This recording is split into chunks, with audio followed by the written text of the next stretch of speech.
한국에서 30년 동안 흑자만 내던 자동차 회사가 단 한 명도 직접 해고하지 않으면서 조용히 사라지고 있습니다.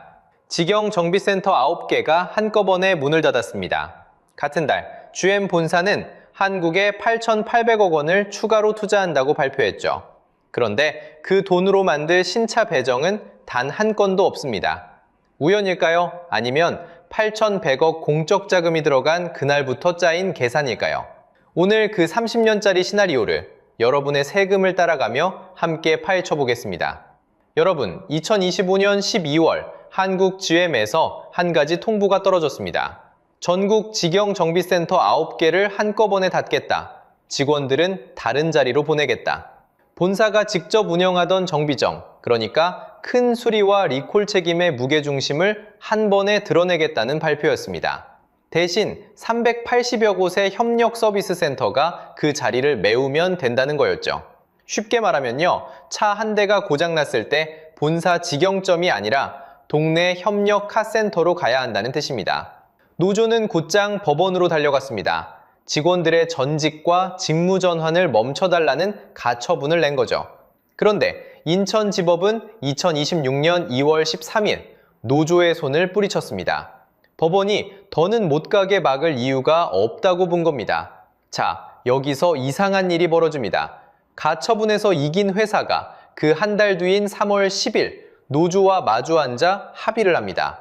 9개를 다 닫겠다던 계획이 바뀌어요. 대전, 전주, 창원 3곳은 정비 서비스 기술센터로 이름만 바꿔서 살리고 4월에 정상화한다. 인천 부평 하이테크 센터까지 확대 운영한다. 즉, 9개 중 6개는 사라지고 3개는 남는 봉합이었습니다. 67% 감축입니다. 그런데 여러분, 거의 같은 시점에 또 하나의 장면이 겹쳐 있었습니다. 한국 GM 세종 부품물류센터에서 일하던 우진물류 노동자 120명이 통째로 해고 통보를 받았거든요. 근로관계 종료일은 2025년 12월 31일, 새해 첫 출근 날에 일자리가 사라진 셈이었습니다. 같은 컨베이어 벨트, 같은 출입증, 같은 점심 메뉴. 그런데 회사 이름만 정수유통으로 바뀌었습니다. 자, 여기서 핵심입니다. 이 모든 일에 한국 GM은 직접 손을 대지 않았다는 겁니다. 정비센터 직원은 협력사로 재배치, 물류 노동자는 하청업체 폐업으로 정리. 단 한 명도 한국 GM이 직접 자르지 않았는데 일자리는 차곡차곡 사라져갔습니다. 30년 동안 흑자만 내던 회사, 매년 1조 넘는 영업이익을 찍어온 회사가 한국에서 조용히 자기 발자국을 지우고 있는 거죠.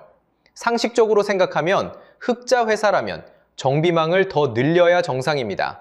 그런데 한국 GM은 정반대로 가고 있습니다. 9개를 닫겠다고 선언했다가 6개만 닫고 120명을 내보내고 법원의 한 줄짜리 결정문 뒤로 숨었다가 결국 슬그머니 합의로 빠졌습니다. 이게 단순한 구조조정일까요? 아니면 더 큰 그림의 첫 장면일까요? 답을 찾으려면 30년 전 한국 GM이 이 땅에 처음 발을 디딘 그날로 돌아가야 합니다. 자, 이제 30년 전으로 한번 돌아가 보겠습니다. 한국 GM이 도대체 어떻게 한국에 들어왔고 우리에게 뭘 받아갔는지 그 출발선을 봐야 답이 나오거든요. 시간을 2018년 4월로 돌려보시죠. 군산 공장이 폐쇄되기 직전 한국 정부와 GM 본사가 마주 앉습니다. 그리고 그 자리에서 한국 정부는 한 가지 결정을 내립니다. 산업은행이 8,100억 원을 한국 GM에 직접 출자한다. 미국 달러로는 7억 5천만 달러였습니다. 쉽게 말하면요, 우리 세금으로 미국 자동차 회사 한 곳을 살려낸 겁니다. 이게 끝이 아니에요. GM 본사 출자분까지 다 합치면 한국 GM 정상화에 들어간 돈은 무려 7조 6천억 원.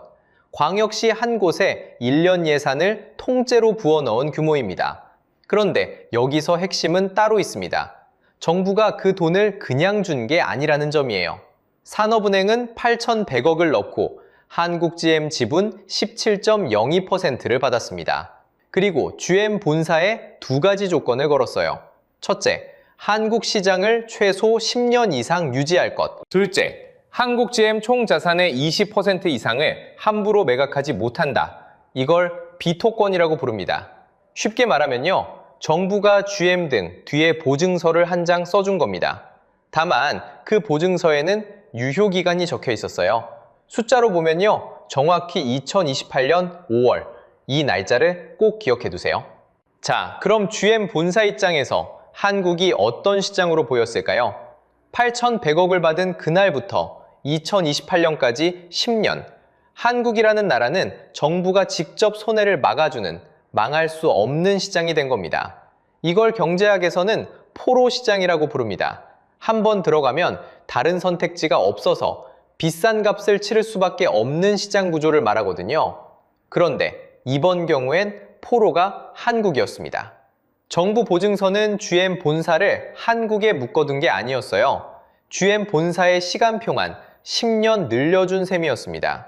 그 시간표가 곧 끝나가는 지금, 회사가 어떤 결정들을 내리고 있는지 다음 장면에서 직접 확인해 보시죠.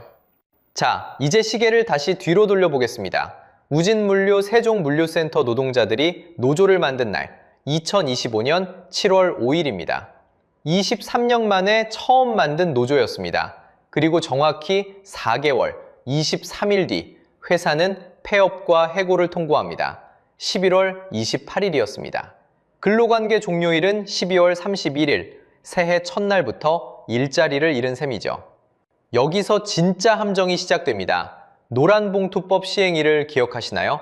2026년 3월 10일입니다. 우직물류 해고 통보일에서 정확히 2달 반 뒤죠. 인트로에서 제가 던졌던 질문 다시 꺼내볼게요. 우연일까요? 계산일까요? 상식적으로 생각하면요, 이건 너무 깔끔한 시간표입니다. 노조가 생기면 회사를 닫는다. 노란봉투법이 들어오기 직전에 끝낸다. 그리고 같은 자리에 새 회사를 들인다. 새 하청업체 이름은 정수유통입니다. 자, 여기서 핵심입니다. 바뀐 건 단 하나, 회사 이름뿐입니다. 같은 컨베이어 벨트가 돌아갑니다. 같은 점심 메뉴가 나옵니다. 같은 출입증, 같은 작업복, 같은 새벽 출근길. 그런데 노조원만 사라졌습니다. 이걸 경제학에서는 진입장벽과 전환비용이라고 부릅니다. 쉽게 말하면요, 이쪽 비용과 저쪽 비용을 저울에 올려놓고 어느 게 더 싼지 계산하는 겁니다. 노조와 마주 앉아 합의하는 비용, 새 하청업체로 통째로 갈아 끼우는 비용, 회사가 보기엔 후자가 훨씬 쌌던 거죠. 생각해보세요. 한국 GM은 이 모든 일에 직접 손을 대지 않았습니다. 해고 통보서에 한국 GM 도장은 찍히지 않았습니다. 폐업 공고에 한국 GM 이름은 적히지 않았습니다. 그저 도급 계약을 다른 회사로 옮겼을 뿐이라는 거죠. 법적으로는 흠잡을 데 없는 그림입니다. 그런데 여러분, 결국 같은 공장에서 같은 일을 하던 120명이 한꺼번에 길거리로 나앉았습니다. 노조 만들고 5개월 만에요. 세법 시행 2달 반 전에요. 우연히 이렇게 정교할 수 있을까요? 한국 GM은 단 한 명도 직접 해고하지 않았습니다. 어떻게 그게 가능했을까요? 비밀은 한국 자동차 산업의 피라미드에 있습니다. 여러분, 한국 GM의 2024년 성적표 한번 보시죠. 매출 14조 3,771억 원, 영업이익 1조 3,573억 원으로 역대 최대 기록입니다. 당기순이익은 무려 2조 2,077억 원에 달합니다. 숫자만 보면요, 한국에서 가장 잘 나가는 자동차 회사 중 하나입니다. 그런데 이상한 점이 하나 있습니다. 이 회사 차, 여러분, 동네에서 본 적 있으십니까? 도로에 굴러다니는 게 거의 안 보이거든요. 자, 여기서 핵심입니다. 2025년 한국 GM이 판매한 차는 총 46만 2,310대였습니다. 이 중에서 해외로 수출된 차가 무려 96.7%입니다. 한국 안에서 팔린 차는 단 1만 5,094대, 전년 대비 39.2% 줄어든 숫자예요. 내수 점유율은 3% 안팎, 사실상 한 자릿수 후반대로 추락했습니다. 쉽게 말하면요, 한국 GM이 한국 공장에서 100대를 만들면 그중 96대는 미국과 유럽으로 떠납니다. 한국 도로에 남는 건 100대 중 4대도 안 되는 거예요. 회사 이름은 분명 한국 GM인데 한국 시장에는 사실상 없는 회사입니다. 주력 모델이 뭔지 보면 더 명확해집니다. 트랙스 크로스오버 30만 대, 트레일블레이저 15만 대. 두 모델 다 대부분이 수출용입니다. 한국 소비자한테 파는 게 목적이 아니라 미국 본사가 한국 공장을 글로벌 수출 기지로 굴리고 있다는 뜻이에요. 그런데 여러분, 이 사건을 단순한 노사 갈등으로 보면 안 됩니다.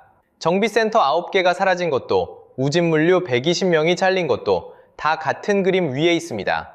한국 소비자가 거의 없는 회사한테 한국 정비망이 왜 필요하겠습니까? 한국 내수 점유율 3%짜리 회사한테 직영 AS 인프라가 왜 필요하겠습니까? 상식적으로 생각하면 답이 한 방향으로 보입니다. 결국 한국GM은 한국에서 흑자를 1조 3천억이나 내면서도 한국 시장에서는 조용히 빠지고 있는 회사인 겁니다. 30년 동안 8,100억 공적 자금까지 받아간 회사가 한국 도로에서는 보이지 않는 회사가 되어버렸어요. 이 회사가 한국에 도대체 뭘 남겼을까요? 그 답을 알려면 차 한 대 값이 어디로 흘러가는지 직접 따라가 봐야 합니다. 자, 이제 진짜 핵심으로 들어가 보겠습니다. 한국GM이 한국에서 가장 많이 만드는 차, 트랙스 크로스오버. 한 대 값은 평균 2,200만 원입니다. 여러분이 영업소에서 카드를 긁는 그 2,200만 원, 이 돈이 도대체 어디로 흘러가는 걸까요? 단계별로 차감하면서 직접 따라가 보겠습니다. 먼저 부품과 원자재로 약 1,100만 원이 빠집니다. 차 한 대 값의 절반이 부품값이라는 뜻이에요. 그런데 여기서 핵심은 이 부품 중 상당수가 미국 본사 계열사에서 들어온다는 겁니다. 쉽게 말하면요, 부품값 안에 본사로 가는 로열티가 이미 한번 섞여 있다는 뜻입니다. 다음은 정규직 인건비 약 200만 원이 빠집니다. 한국GM 정규직 평균 연봉 약 8천만 원, 정규직 1만 명, 한 해 생산 46만 대로 나누면 차 한 대당 정확히 173만 원이 떨어집니다. 그런데 같은 공장 안에서 하청과 외주 인건비는 약 100만 원밖에 안 됩니다.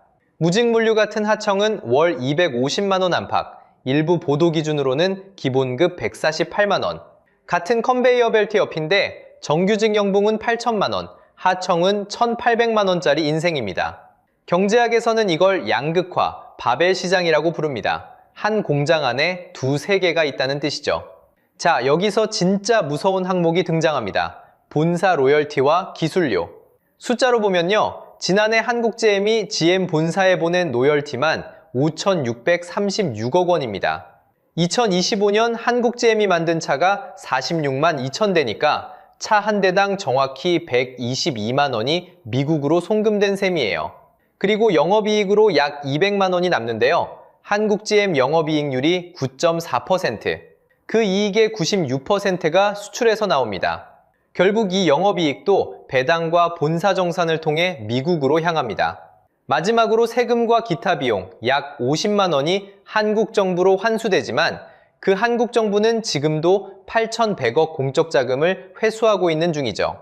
자, 이제 합쳐봅시다. 결국 2,200만 원짜리 트랙스 한 대를 팔아서 한국 노동자에게 남는 인건비는 정규직과 하청 합쳐 약 300만 원입니다. 그런데 미국 본사로 흘러가는 돈은 영업이익과 로열티를 합쳐 약 330만 원이 넘습니다. 다시 한번 말씀드릴게요. 한국 도로에서 안 보이는 차 한 대마다 한국 노동자에게 남는 돈보다 더 많은 돈이 매년 자동으로 미국 본사로 흘러가고 있는 겁니다. 이 흐름이 30년 동안 한 해도 빠짐없이 이어졌다는 게 도대체 무슨 뜻일까요? 군산이 정확히 그 답을 보여줍니다. 한국GM이 진짜로 손을 떼면 어떤 일이 벌어지는지 우리는 이미 한번 봤습니다. 2018년 군산이었습니다. 그해 2월 13일 군산 공장 폐쇄가 발표됩니다. 직접 일하던 노동자가 약 2,000명, 협력업체까지 포함하면 1만여 명의 일자리가 흔들렸습니다. 그런데 이게 끝이 아니었습니다. 진짜 무서운 건 그 다음부터였거든요. 숫자로 보면요, 그 뒤 8년 동안 군산시에서 빠져나간 인구가 약 2만 명입니다. 광역시 동네 하나 인구가 통째로 사라진 규모예요. 군산시 실업자 수도 같은 흐름을 그대로 따라갔습니다. 2017년 약 2,000명이던 실업자가 폐쇄 직후 5,000명으로 점프합니다. 1년 만에 2배, 반이 된 거죠. 이 숫자가 원래 자리로 돌아오는데 몇 년이 걸린 줄 아십니까? 코로나 사태까지 겪고 나서야 2022년에 가서야 겨우 2,000명대로 회복됩니다. 협력업체는 더 처참했습니다. 매출이 70% 가까이 증발했다는 보도가 주르리였거든요. 쉽게 말하면요, 지난해 10억 벌던 회사가 한 해 만에 3억짜리 회사가 됐다는 뜻입니다. 명신이 인수해서 만든 군산형 일자리도 있었죠. 모두가 기대했던 회복 카드였습니다. 그런데 이 카드도 사실상 실패로 끝났습니다. 자, 여기서 핵심입니다. 군산은 한국 자동차 산업이 미리 본 미래였습니다. 그 미래가 지금 부평과 창원 위에 그대로 다시 깔리고 있다는 겁니다. 부평 공장, 창원 공장, 정규직만 약 1만 명, 두 공장에 매달려 있는 협력업체까지 추정치를 모아보면 그 2배 이상입니다. 가족까지 합치면 5만 명을 가뿐히 넘기고 지역 경제까지 끌고 들어가면 한 도시가 통째로 흔들릴 규모예요. 그런데 여러분, 다른 나라들은 이런 상황을 그냥 두지 않습니다. 프랑스와 독일은 원청이 외주업체를 갈아치울 때 새 업체가 같은 노동자를 그대로 데려가야 하는 고용 승계 의무가 법으로 박혀 있습니다. 공산국가 이야기가 아닙니다. 자본주의 선진국이라는 곳들이 이렇게 합니다. 회사 간판만 바꿔서 노조원만 골라내는 방식 자체를 법이 처음부터 막아둔 거예요. 한국에는 그게 없었습니다. 그래서 군산공장 폐쇄 때 봤던 그 유령 도시의 악몽이 부평과 창원에서 그대로 재현될 수 있는 구조가 지금도 살아있는 겁니다. 그런데 말이죠. 법은 끝내 GM의 손목을 잡지 못했는데 2026년 2월 어느 날 갑자기 GM이 스스로 손을 내려놓는 일이 벌어집니다. 자, 여기서 진짜 반전이 시작됩니다. 노조가 망했다고 박수치셨던 분들 많으시죠? 그런데 한 달 뒤 같은 120명이 같은 일자리로 돌아갔습니다. 2026년 2월 5일 점거농성 46일 만이었어요. 한국 GM과 우진물류, 새 하청업체 정수유통, 그리고 노조까지 사자가 마주 앉아 잠정 합의안을 만들었고요. 조합원 96명 중 95명이 투표해 찬성률 77.89%로 가결됐습니다. 핵심은 두 가지였어요. 120명 전원 복직, 그리고 도급업체가 바뀌어도 같은 조건을 보장한다는 문구가 단체 협약에 박혔습니다. 이게 무슨 뜻일까요? 한국 GM이 원청 사용자로서 책임의식을 갖겠다고 사실상 인정한 첫 합의였다는 겁니다. 그런데 한국 GM은 한 달 뒤에도 같은 그림을 또 그립니다. 정비센터 9개 다 닫겠다던 계획에서 3개를 살리는 합의를 3월 10일에 받아들이거든요. 두 번 다 노란봉투법 시행 직전이었습니다. 상식적으로 생각하면 법 시행 전까지 버티는 게 회사 입장에선 유리하잖아요. 그런데 왜 굳이 2번이나 미리 손을 내렸을까요? 답은 간단합니다. 노란봉투법이 시행되기 전에 빨리 손을 떼는 게 시행 후에 원청 책임으로 끌려 나오는 것보다 훨씬 비용이 쌌던 겁니다. 자, 이제 법이 시행된 뒤를 보세요. 시행 첫 한 달, 그러니까 3월 10일부터 4월 10일까지 무슨 일이 벌어졌는지 숫자로 보면요. 372개 원청 사업장이 타깃이 됐고요. 하청노조 1011개, 조합원 14만 6천 명이 원청과 직접 단체 교섭을 요구하고 나섰습니다. 광역시 하나 인구가 통째로 협상 테이블 앞에 줄을 선 셈이에요. 그리고 4월 2일 시행 24일 만에 노동위원회가 첫 판단을 내립니다. 원청도 하청노조의 사용자로 인정한다는 결정이었어요.